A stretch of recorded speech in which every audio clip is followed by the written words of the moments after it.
Hi there! What if the future of business isn't about digital transformation, but human transformation?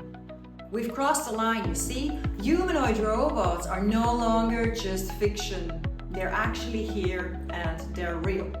Besides the guy here next to me who's been on the market for like 10 years, there is a whole lot of new robots.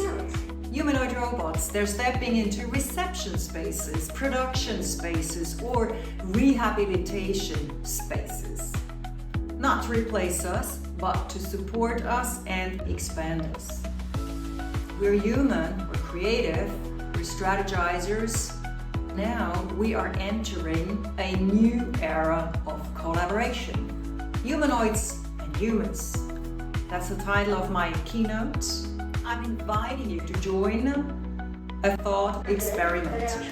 One that challenges your assumptions, expands your vision, and redefines how humanoid robots support us humans.